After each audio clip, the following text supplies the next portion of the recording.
नमस्कार, स्वागत है आपका। आपके साथ मैं हूं माधुरी कराल। इस वक्त सबसे अहम खबर की तरफ बढ़े। पाक विस्थापित हिंदू परिवार के मामले में जी मरुधरा की मुहिम पर मंत्री वासुदेव देवनानी बोले हैं। उन्होंने कहा है ये गंभीर मुद्दा है, ये मुद्दा बेहद गंभीर, सरकार से बात की जाएगी। ये देवनानी साहब भरोसा भी दिला रही है। वहीं ये भी उन्होंने कहा है कि वापस इन्हें नहीं भेजा जाना चाहिए।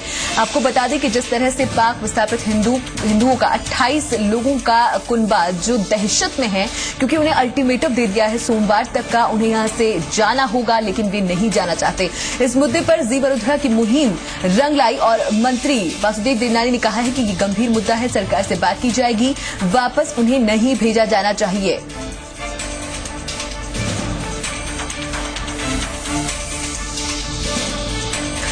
धार्मिक वीजा पर जैसलमेर आए पाक विस्थापित हिंदुओं को शहर छोड़ने का अल्टीमेटम दे दिया गया है। पुलिस ने विस्थापितों को सोमवार से पहले शहर छोड़ने का अल्टीमेटम दिया है। वहीं पुलिस के अल्टीमेटम के बाद अब परिवार परेशान हो गया है और पुलिस से वीजा अवधि बढ़ाने तक का वक्त मांगा है, लेकिन पुलिस ने सुरक्षा के मद्देनजर समय नहीं दिया।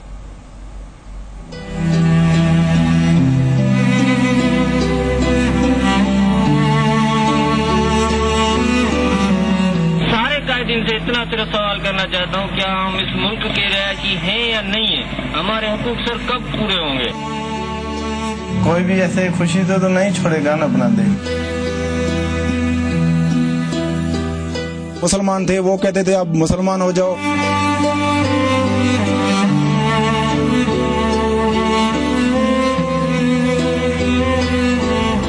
आप लोग इस मुल्क पाकिस्तान में अपनी अपनी इबादत गाहों, मस्जिदों या मंदिरों में जाने के लिए। जिन्ना का झूठ, हिंदुओं का दर्द। कह रहे घर में जेल है, दिन को हमसे मजदूरी कराते हैं और रात को बंद कर देते हैं हमको जेल में। कहीं पे घूमने के लिए जाते थे तो किसी को तो किडनैप भी कर लिया करते थे। पाकिस्तान में हिंदू होना पाप है।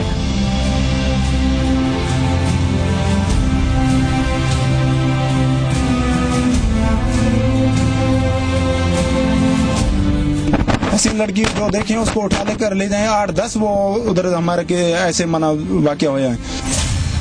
जिन्ना के घर में जिंदगी मौत से बदतर है।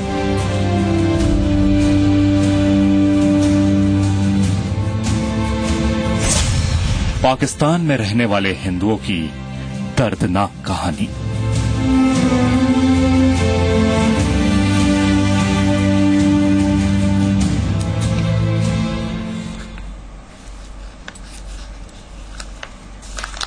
राजस्थान में आए पाक हिंदू विस्थापितों से पूरे देश को सहानुभूति है, लेकिन क्या सिर्फ मर्जी या सहानुभूति से इनकी मुरादें पूरी हो जाएंगी? पीड़ितों ने पीएम से खत लिखा है। अब सारी उम्मीदें पीएम के रहमो करम पर टिकी है। जैसलमेर में भारतीय नागरिकता की गुहार लगा रहे पाक हिंदुओं ने प्रधानमंत्री नरेंद्र मोदी को एक खत लिखा है, जिसका मजमून कुछ इस तरह है। पाकिस्तान मत भेजो। यहाँ इन्होंने एक पत्र भी लिखा है नरेंद्र मोदी को, और इस पत्र का मजमून जो है वो यहाँ पर मैं आपको पढ़ के सुनाऊंगा कि हमारी इस बस्ती में पाकिस्तान से आए हुए कई सारे लोग रह रहे हैं और पाकिस्तान में हिंदुओं पर होने वाले अत्याचारों को हमने वहां देखा है।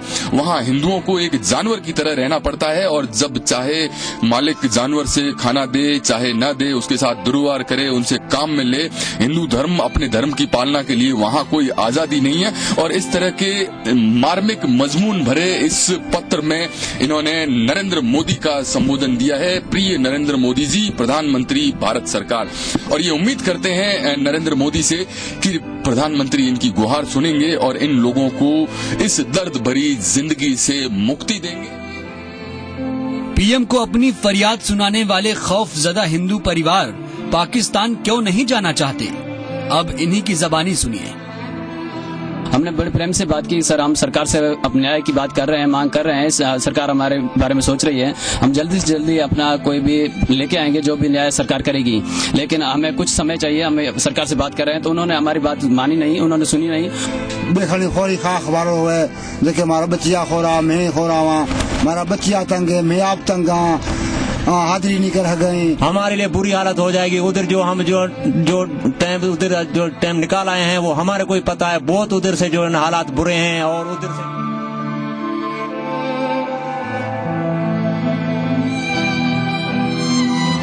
सुकून मांगना चाहिए, इज्जत धर्म री पालना कजे, धर्म री जान मांजे।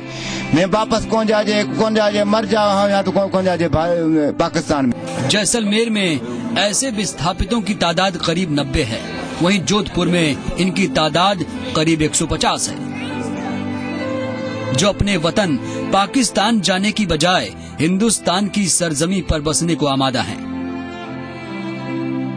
जोधपुर और जैसलमेर प्रशासन इन्हें पाकिस्तान भेजने पर विवश इसलिए है क्योंकि ये लोग धार्मिक वीजा पर हिंदुस्तान आए थे, जिसकी मियाद खत्म हो चुकी है।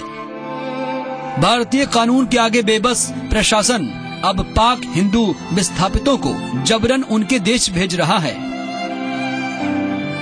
इन विस्थापितों के साथ दो खास दिक्कत है। इन्होंने ना तो भारत में अपनी रिहाइश के 7 साल पूरे किए हैं और न ही भारतीय नागरिकता के लिए आवेदन कर सकते हैं, क्योंकि नागरिकता के लिए 20,000 की फीस जमा करना इनके बूते से बाहर है। लिहाजा प्रशासनिक अधिकारी भी कानूनन इनकी मदद नहीं कर पा रहे हैं। लेकिन इन पीड़ितों की सारी आस अब प्रधानमंत्री नरेंद्र मोदी से है। क्या मोदी सरकार नागरिकता नियमों में कुछ बदलाव करेगी, जिससे पाकिस्तान में नारकीय जीवन जीने को मजबूर हिंदू विस्थापित हिंदुस्तान में अमन चैन की जिंदगी गुजार सकें? ब्यूरो रिपोर्ट, जी मीडिया।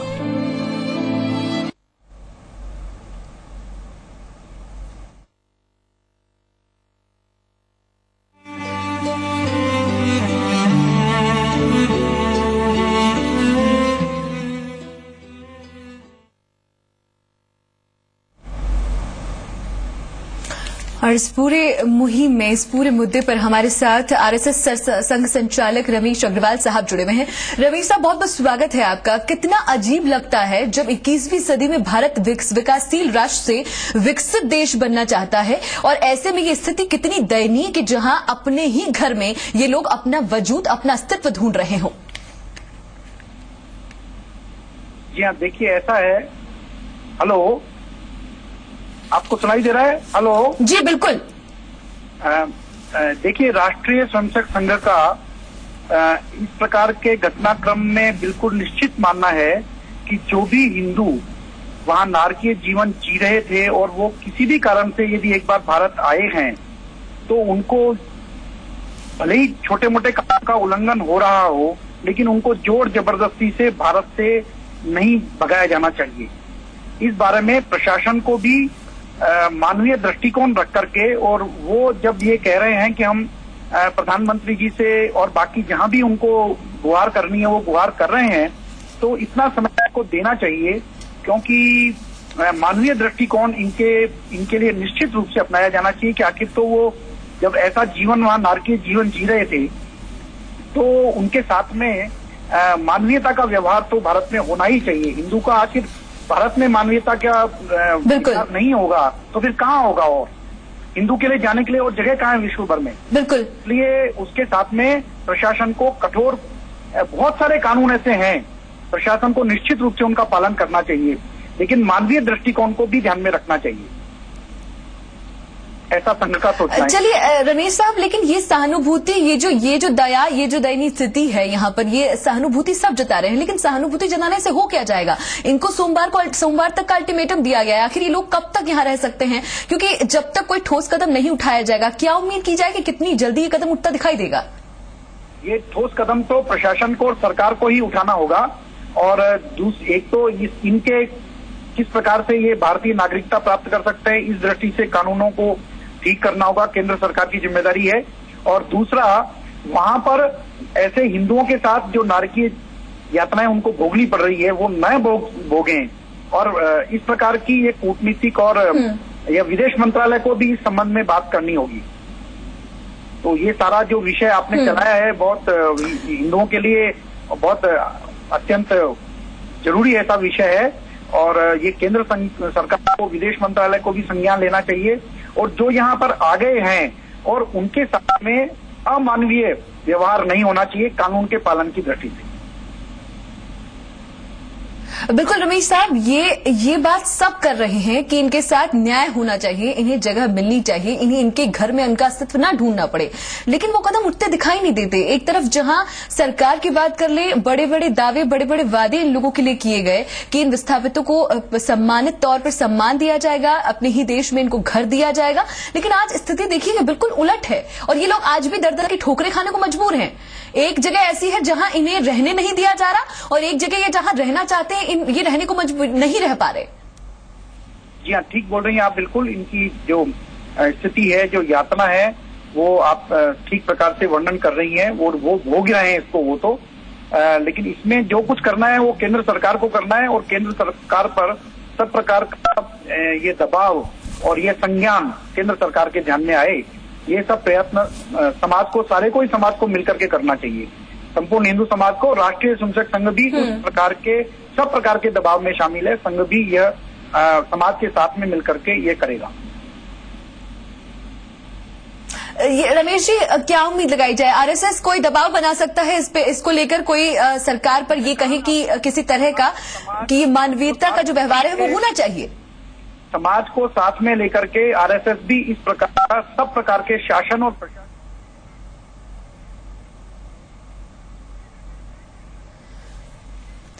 रमेश अग्रवाल साहब हमारे साथ जुड़े हुए थे। रमेश अग्रवाल साहब, बहुत बहुत शुक्रिया हमारे साथ जुड़ने के लिए। तो जो मुहिम हम चला रहे हैं उसमें सिर्फ सवाल ये कि ये लोग जाएं तो जाए कहां। अभी रुकते हैं छोटे से ब्रेक के लिए।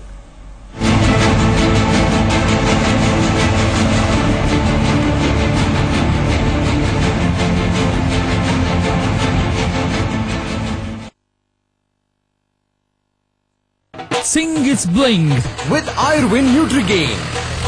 शक्ति युक्त, पावरफुल, सुदृढ़ शरीर के साथ वजन बढ़ाने के लिए आयुर्वेद न्यूट्रीगेन, न्यूट्रीगेन मेडिकल्स में उपलब्ध।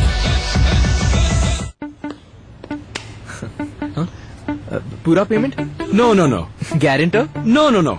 Income proof? No no no. बस दीजिए 5999 और ले जाओ इसे। हाँ हाँ हाँ। सरसों बीज बोना चाहते हो तो कोई और सरसों बीज किस लिए? अवनी सीड्स लिमिटेड, अहमदाबाद का रिसर्च सरसों बीज अवनी 9 और अवनी 15 बोइए और अधिक उपज लीजिए।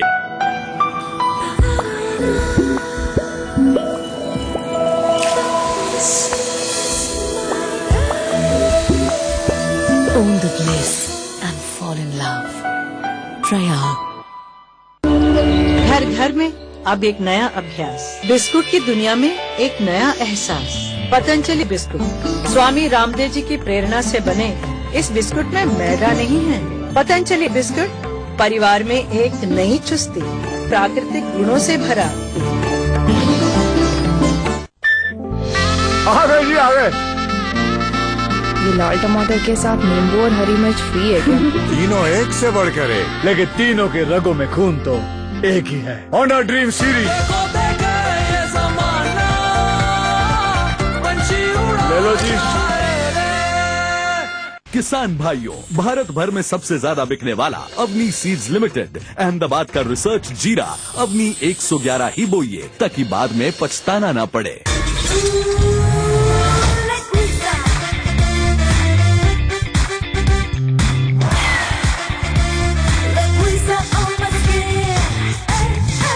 Liguisa leggings, the showstopper.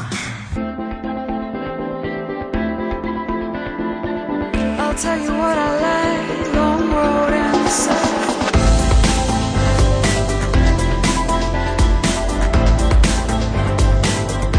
Renault Logi, take your world with you.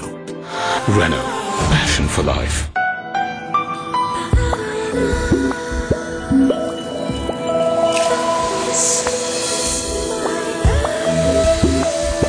Own the bliss and fall in love. Try out.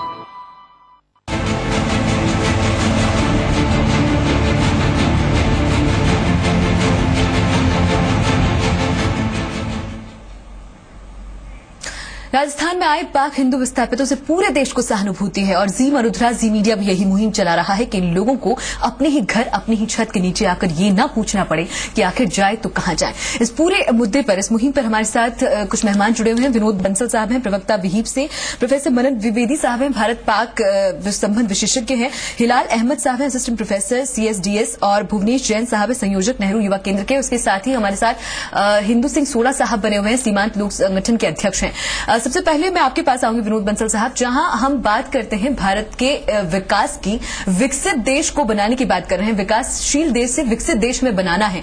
और ऐसे में ये छवि कितनी खराब लगती है जब लोग, यहां रहने वाले लोग या पाक विस्थापित हिंदुओं के मुद्दे पर ये लोग अपने ही घर में अपना ही वजूद ढूंढ रहे हो।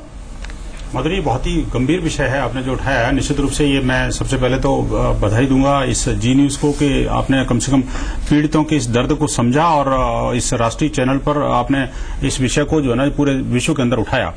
लेकिन साथ ही साथ मैं उन सरकारों से भी कहना चाहूंगा जो आंख मूंद करके इस तरह की बातों की आखिरकार ये प्रशासनिक मशीनरी सोच कैसे लेती है। अगर इस भारत से बाहर निकालना है तो वो करोड़ों बांग्लादेशियों को बाहर निकालिए ना, जो इस देश के लिए नासूर बने हुए हैं, इस देश की सुरक्षा को बता करके इस देश की डेमोग्राफिक प्रोफाइल को बदलने का जानबूझकर षड्यंत्र रच रहे हैं।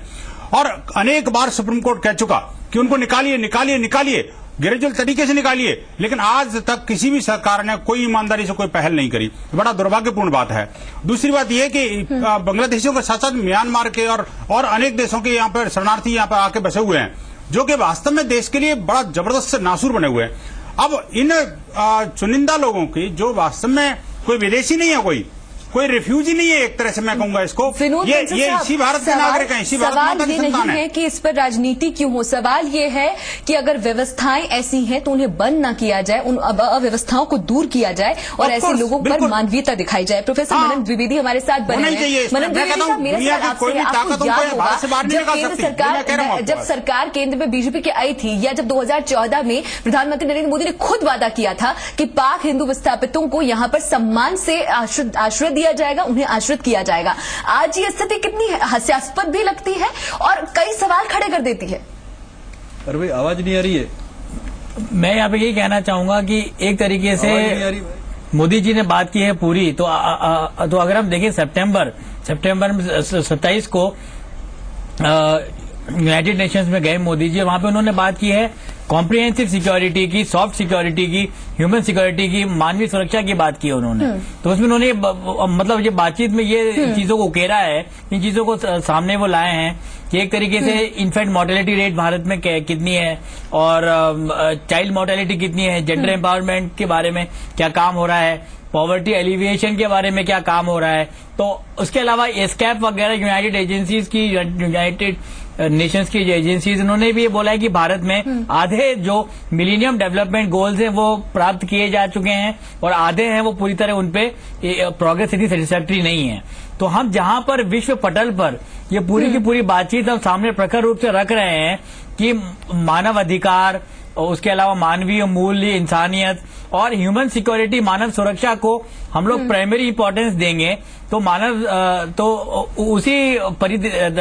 उसी इमेजिनेशन को हम सामने लाएंगे तो हम देखेंगे कि जो जैसलमेर में हो रहा है, जो जोधपुर में हो रहा है या जो बिजवासन में हो सकता है, वो ऐसा नहीं होना चाहिए। और मैं बस एक बात कहना चाहूंगा कि हम बात करते हैं इंसानियत के मूल्यों की, पर राष्ट्रवाद की बात हो रही है। माफ कीजिएगा, मेरे पास समय की थोड़ी सी कमी है। हिलाल अहमद साहब से मैं एक छोटी सी प्रतिक्रिया चाहूंगी। हिलाल अहमद साहब, जो स्थिति है वो बहुत गंभीर है, बहुत संवेदनशील भी। आखिर जो सुरक्षा मानकों की बात की जा रही है, सुरक्षा के कारणों की वजह से इन्हें जगह नहीं दी जा रही। बांग्लादेशियों को शरण दी जा सकती है लेकिन इन्हें नहीं दी जा सकती।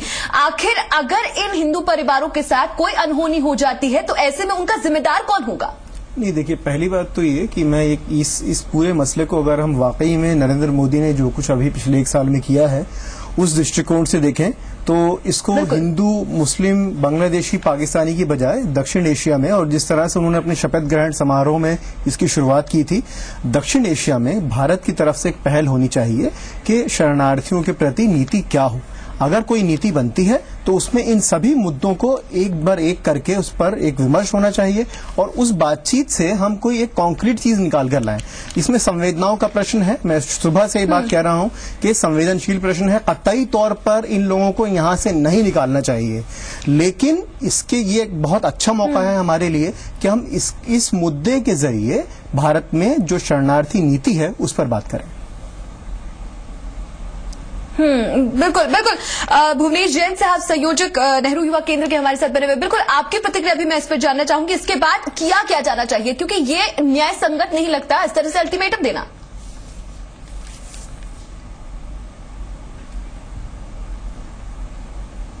के नाते, मानवता के नाते पर बनता ही है ये, लेकिन सबसे बड़ी बात है कि जो लोग आने को आतुर है अभी भी यहाँ इस इलाके के अंदर, तो वो क्यों आना चाहते हैं, मूल मसले की तरफ जाने की जरूरत है।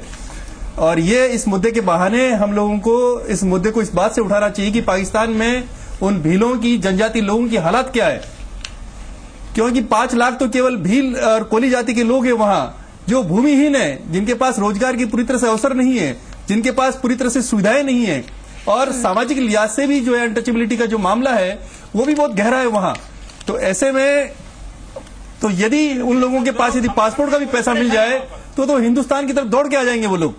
तो वो इस गरीबी से इस तरह से वो जूझ रहे हैं जिस पर सोचने की जरूरत है। इसी के साथ दूसरी तरफ और भी देखें कि धार्मिक कट्टरवाद जो पनप रहा है उस इलाके के अंदर। हेलो, माफ कीजिएगा, मेरे पास समय की थोड़ी सी कमी है, मैं छोटी सी प्रतिक्रिया हिंदू सिंह सूरा साहब की भी चाहूंगी। सूरा साहब, बांग्लादेशियों को, तिब्बतियों को पनाह तो पाकिस्तानी हिंदुओं को क्यों नहीं? क्या ये यही पूछते रह जाएंगे कि जाए तो जाए कहां? नहीं जाने वाले, भारत में रहेंगे, दुनिया की कोई ताकत को हिला नहीं सकती। मैं आपको अभी भी मैं आपको ये बता चुका हूं, अभी भी मैं आपको, या मुझे बोलने दें आप बोल रहे, मैं आपको ये बताने की कोशिश कर रहा था कि तमाम म्यांमार के लोग यहाँ पर जो हैं वो they are fighting to restore democracy in their country of origin. वो लोग इसलिए वहां पर यहाँ पर हैं। आप उनको बाकायदा यूनेस्को भी मदद कर रहा है, अंतर्राष्ट्रीय इदारे भी मदद कर रहे हैं और भारत सरकार भी यहाँ पर रहने दे रही है। अच्छी बात है, हम तो इस बात की बिल्कुल तारीफ करते हैं कि आप दक्षिण एशिया का सबसे बड़ा डेमोक्रेसी होने के नाते तमाम लोगों की मेहमान नवाजी आप कर रहे हैं। लेकिन ये लोग जिसकी पहली पीढ़ी जो है वो अभी तक जिंदा है, क्योंकि पाकिस्तान की कुल उम्र 68 ईयर्स, अभी इस 14 अगस्त को उन्होंने मनाया अपना 68वां दिवस, तो उससे बड़े जो पीढ़ी बैठी है जो अविभाजित भारत के अंदर पैदा हुई है, उसके लिए वहां पर तो कोई निजाम नहीं है, उसके लिए तो चलिए पाकिस्तान जिम्मेदार है। लेकिन भारत में अगर कोई निजाम नहीं है, और मेरे हाथ में जो कॉपी है ये साफ कह रही है कि आप उनको, जैसे मैं आपको एक छोटा सा मिसाल देता हूं कि आप उनको एम्प्लॉयमेंट की आपने फैसिलिटी दे दी, वो बैंक खाता नहीं खोल सकते, वो लोग यहां तक कि गैस का सिलेंडर नहीं ले सकते, वो लोग अगर कहीं नौकरी अगर उनकी लगती है तो उनका जो मूवमेंट है वो रिस्ट्रिक्टेड है। तमाम चीजें आपने पाबंदियां लगा रखी है, तो बिना क्योंकि उनके पास नागरिकता नहीं है, नागरिकता नहीं है उनके पास, इसी वजह से तो आप रहेंगे कैसे? बिल्कुल बिल्कुल। इस पूरी मुहिम पर ज़ीमर-उल-हुदा लगातार बना रहेगा, लेकिन मैं तमाम मेहमान जो हमारे साथ जुड़े, समय की थोड़ी सी कमी होने की वजह से शुक्रिया करना चाहूंगी आप सभी का हमारे साथ जुड़ने के लिए। लेकिन ज़ीमर-उल-हुदा लगातार ये मुहिम उठाता रहेगा कि आखिर ये लोग ये ना पूछें कि जाए तो जाए कहां। इनका दर्द, इनकी दर्द के साथ जो सहानुभूति सभी की है वो बहुत बड़ी है, लेकिन सहानुभूति से सिर्फ काम नहीं चलने वाला, सरकार को जल्द से जल्द एक्शन लेना होगा। बहुत बहुत शुक्रिया आप सभी का हमारे साथ जुड़ने के लिए, और इसके साथ ही यहां रुकेंगे एक छोटे से ब्रेक के लिए।